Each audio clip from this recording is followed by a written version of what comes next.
Hello dear friends, welcome to exam Guruji. आज हम आपके लिए टॉप 20 का पार्ट नंबर 44 लेके आए हैं। तो जिसने अभी तक चैनल को सब्सक्राइब नहीं किया है वो कर लीजिए और बेल आइकन को प्रेस भी कर लीजिए। तो फर्स्ट क्वेश्चन हमारे पास बोल रहा है कि 4.6 टाइप बोल्ट कन्फर्म टू हमारे आईएस को। इस आईएस कोड में 4.6 जो बोल्ट होता है वो इस आईएस कोड में आता है। Respective ultimate tensile strength and yield strength जो होती है उसकी क्या होती है। 4.6 टाइप का एक बोल्ट होता है जो कि इस आईएस कोड में आता है, जिसकी ultimate tensile strength and yield strength जो होती है वो कितनी होती है, हमसे ये पूछा गया है। तो इसकी अगर हम अल्टीमेट स्ट्रेंथ की बात करें तो वो 400 होती है। अगर हम इसकी यील्ड स्ट्रेंथ जो होती है उसकी बात करें तो वो 240 होती है। ऑप्शन ए हमारा आंसर हो जाएगा, 400 240। सो अगला क्वेश्चन देखिए, for concrete to be used for making airport runway. Concrete जिसको हम यूज कर रहे हैं ताकि हम बना सके एयरपोर्ट रनवे जो होता है, उसकी एग्रीगेट की impact value should not be more than. Impact value जो होती है उससे आप टफनेस जो होता है उसको फाइंड आउट करते हैं एग्रीगेट का।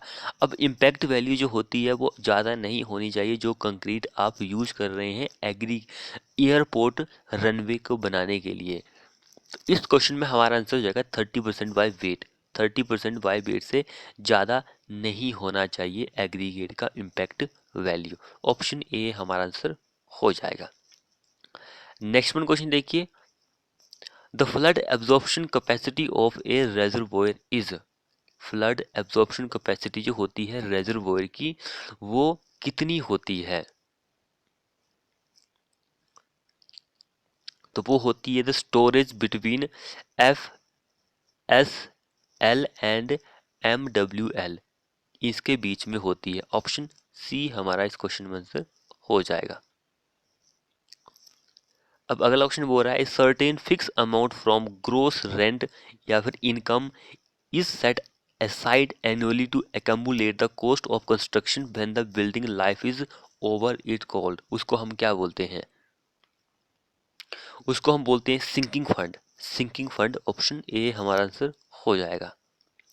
अगला क्वेश्चन देखिए, fraud number is the ratio of. Fraud number जो होता है वो किसका रेशियो होता है। इसकी मैंने आपको एक ट्रिक बताई हुई है कैसे इसको सॉल्व करना है, तो इसके बारे में आपको पता होना जरूरी है। तो इस क्वेश्चन में हमारा आंसर हो जाएगा C answer, inertia force to gravity force. So अगला क्वेश्चन देखिए, तो minimum length of intermediate field weld shall we.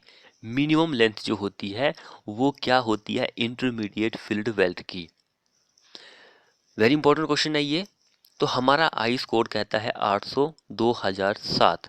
उसके अकॉर्डिंग जो मिनिमम लेंथ होती है इंटरमीडिएट फिलेट वेल्ट की वो 40 mm या फिर 4 times the size of belt, 4 times. Option A हमारा आंसर हो जाएगा। इन दोनों में से जो भी कम रहेगी वही हम लेते हैं, लेकिन जो कम रहेगी दोनों में से उससे भी कम नहीं होनी चाहिए। ऑप्शन ए आंसर बिल्कुल ही करेक्ट आंसर हो जाएगा। अगला क्वेश्चन देखिए, in case of one way slab, one way continuous slab maximum bending moment will be at. Maximum bending moment जो होता है वो कहाँ पर होता है।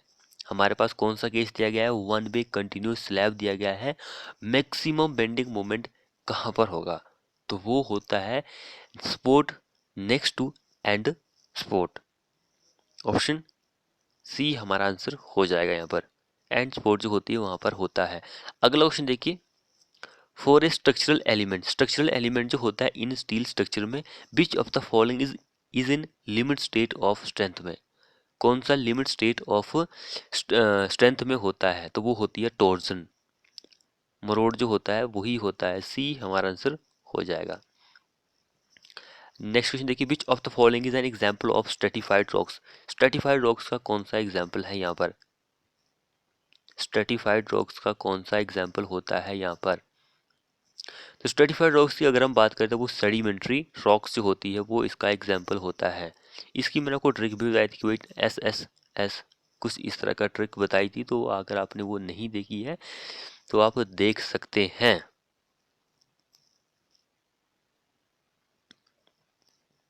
अगला क्वेश्चन बोल रहा है ए short RCC column is designed assuming maximum permissible axial compressive stress in concrete and steel as, कितना आप एज्यूम करते हैं, कंक्रीट में कितना करते हैं, स्टील में कितना करते हैं।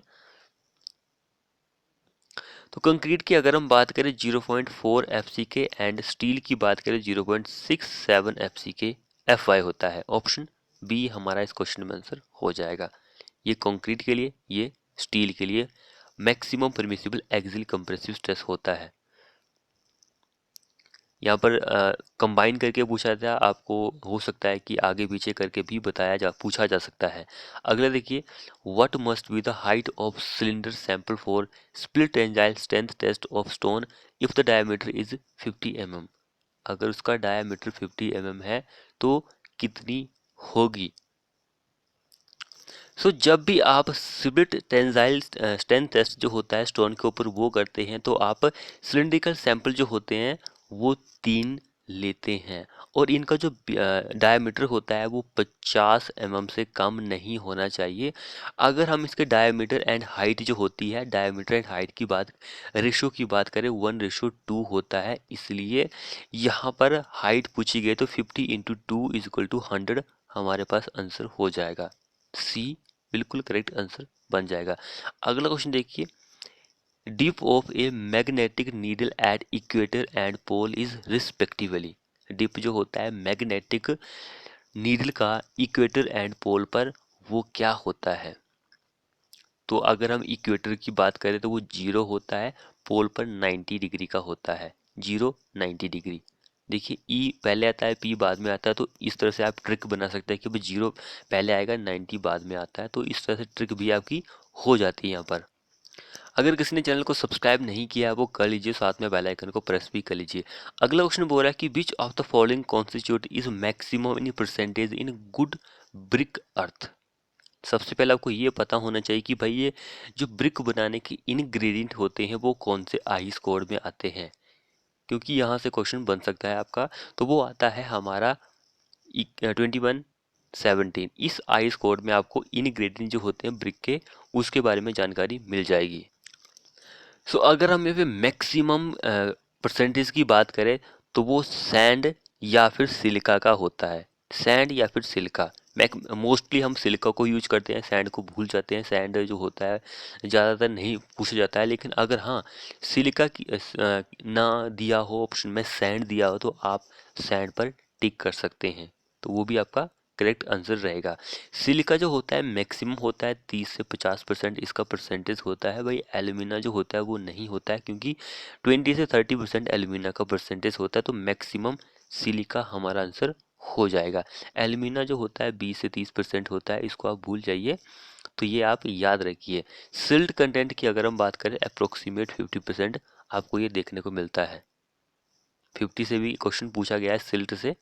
सो नेक्स्ट वन क्वेश्चन देखिए, when the duration of lease is 99 year. When the duration of lease, जो लीज है उसकी ड्यूरेशन जो है 99 ईयर है, इट इज क्लासिफाइड एज। तब हम उसको कैसे क्लासिफाइड कर सकते हैं कि भाई वो किस तरह की लीज है। तो वो होती है long term lease. Long term lease, long term lease हम उस नाम उसको जानते हैं। इस वीडियो में 26 क्वेश्चन लेके आया है। 26 क्वेश्चन ही सिविल इंजीनियरिंग के है, कोई यहाँ पे जीके का सेक्शन का क्वेश्चन नहीं है। अगला क्वेश्चन देखिए, इंपॉर्टेंट क्वेश्चन है, blue baby disease in children is due to presence of in water. पानी में किसकी मौजूदगी की वजह से बच्चों में ब्लू बेबी नाम का एक डिजीज होता है। तो वो होता है एक्सेस ऑफ नाइट्रेट्स। नाइट्रेट्स की लिमिट जो होती है एक्सेप्टेबल 45 mg/लीटर होती है। 1 लीटर में 45 मिलीग्राम एक्सेप्टेबल लिमिट होती है, इससे ज़्यादा नहीं होना चाहिए। अगर ज़्यादा हो जाएगा इससे तो बच्चों में ब्लू बेबी नाम का एक रोग हो जाता है। अब अगला क्वेश्चन देखिए, एज पर हमारे CPCB how much solid waste is generated per capita per day in large city. Important question है, आपको पता है कि वो इस तरह के क्वेश्चन जो है आजकल पूछे जा रहे हैं वाटर सप्लाई से। तो यहाँ पर भी केस आते हैं, ये एक बोर्ड है उसके अकॉर्डिंग क्लासिफाइड किया गया कि भाई सॉलिड वेस्ट जो होता है, सॉलिड वेस्ट आप समझते होंगे, बाथरूम टॉयलेट का जो वेस्ट होता है, इस जनरेटेड पर कैपिटा, एक आदमी जो होता है एक दिन में, ये लार्ज सिटी की बात हो रही है, स्मॉल सिटी होती है, मीडियम सिटी होती है, टाउन होता है, तो कितना सॉलिड वेस्ट जो होता है, मल मूत्र जानते होंगे आप, वो कितना निकालता है एक दिन में। तो यहाँ पे स्मॉल सिटी से हम चलते हैं, स्मॉल सिटी की अगर हम बात करें 0.1 kg, ये स्मॉल सिटी में एक आदमी एक दिन में इतना सॉलिड वेस्ट निकालता है। उसके बाद मीडियम की अगर हम बात करें तो मीडियम जो होता है उसके लिए 0.4 kg हम कर लेते हैं, ये मीडियम की बात आ गई।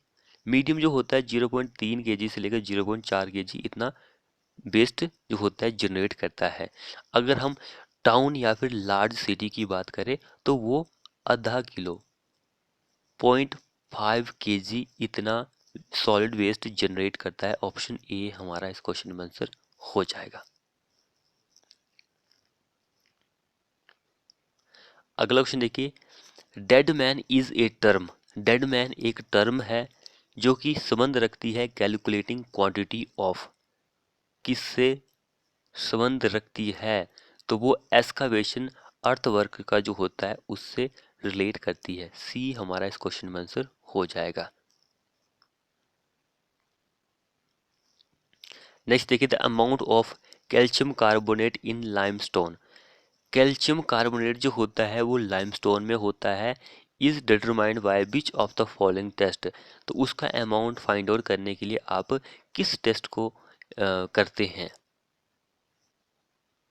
कैल्शियम कार्बोनेट जो होता है उसका प्रेजेंस का पता लगाने के लिए आप किस टेस्ट को करते हैं, ताकि आपको ये पता लग जाए कि लाइमस्टोन में इतना कैल्शियम कंटेंट है, तो उसको आप करते हैं एसिड टेस्ट। एसिड टेस्ट जो होता है उससे आप कैल्शियम कंटेंट का पता लगा सकते हैं।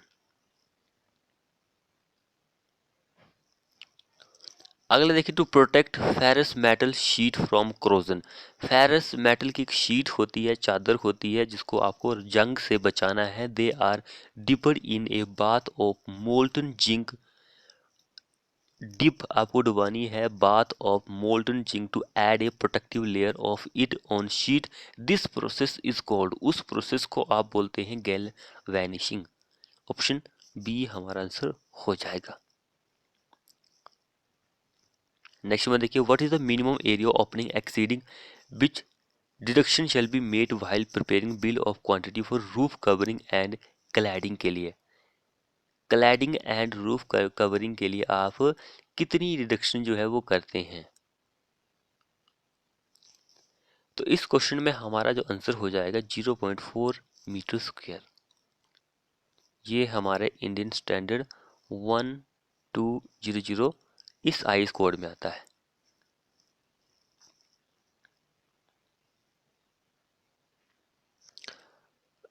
अगला क्वेश्चन देखिए, कंक्रीट इन मेंबर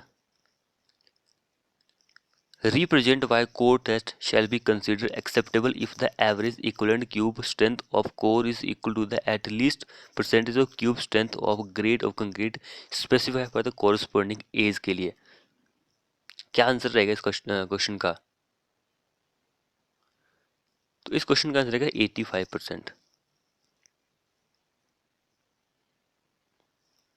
क्वेश्चन बहुत ही लेंथी है, स्क्रीन पर ही नहीं आ रहे हैं। अगला क्वेश्चन बोल रहा है कि which of the following curve fulfil the requirement of an ideal transition curve in horizontal alignment of the highway, for such curve radius is inversely proportional to the strength and cylindrical acceleration is uniform throughout the length, तो वो किस में आपको देखने को मिलता है। Very important question है ये, जिसने अभी तक चैनल को सब्सक्राइब नहीं किया वो कर लीजिए। तो इस क्वेश्चन में हमारा आंसर स्पाइरल कर्व हो जाएगा। ये इतने लेंथी क्वेश्चन इसलिए पूछे जाते हैं, ये क्या करते हैं कि एक दो क्वेश्चन होंगे उनको क्या करेंगे कि एक ही बना देंगे, भाई इन्वर्सली प्रोपोर्शनल है, एक्सेलरेशन फलाना ढमकाना, तो एक ही क्वेश्चन को दो क्वेश्चन को एक क्वेश्चन बना देंगे, तो इस तरह से लेंथी हो जाते हैं क्वेश्चन।